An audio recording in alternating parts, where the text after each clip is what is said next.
Congratulations. Wow, this has been an amazing journey these last 33 days.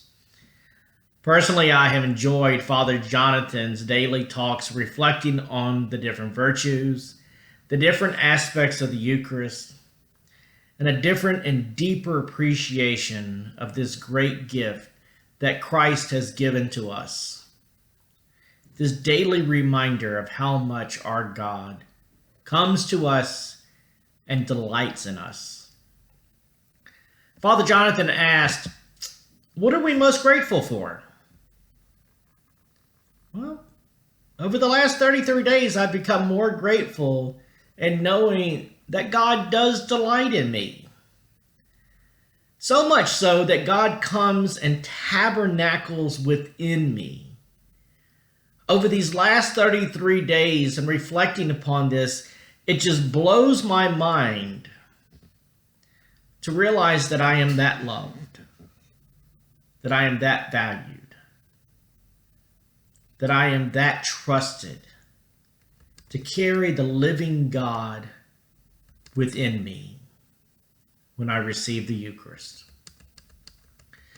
Father Jonathan also asked, how are we going to keep the consecration alive within our hearts and our souls beyond these 33 days? I think for me, it's going to be striving to live the virtues that he taught us over these last 33 days. As a Catholic, I know that the Lord challenges us to live a virtue-driven life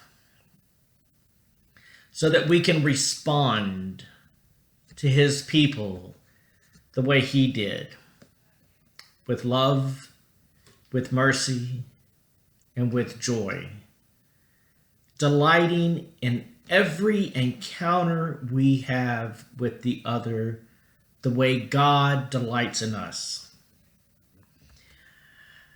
But in order to do this, I know it takes practicing the divine presence, being in God's presence, especially in the Eucharist,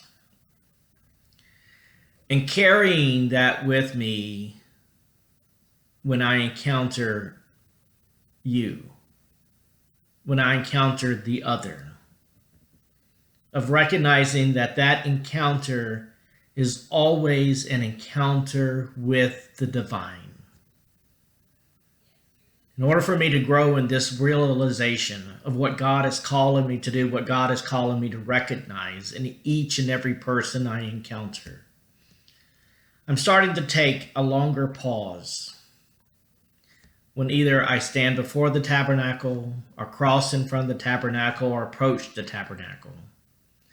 Just taking that longer moment to remember who is there, who's waiting for me, who's waiting for you.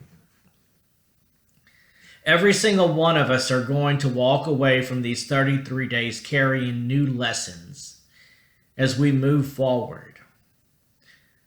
My hope is that we take the time to share these lessons with one another. I just want to thank you for responding to the challenge of these 33 days. But mostly, I thank you for joining us as a parish community on this spiritual journey to help our parish grow stronger in our unity with our living God, especially whenever we come to worship in our temple here in Zachary or in Clinton. You know, I thank God every day when I enter St. John the Baptist Catholic Church that our temple is named after the one who pointed Jesus out as the Lamb of God. And every day when we walk into the doors of this temple here in Zachary, we are reminded to do the same, to point Jesus out. I'm looking forward to our consecration on the 28th of September when we all gather at the 4:30 Mass and once again consecrate ourselves to our living God, to our God who comes to us in the Eucharist. coming to strengthen us and sustain us, that we can love one another, that we can delight in one another as he delights in us. Many blessings as we move toward our consecration. Looking forward to seeing you.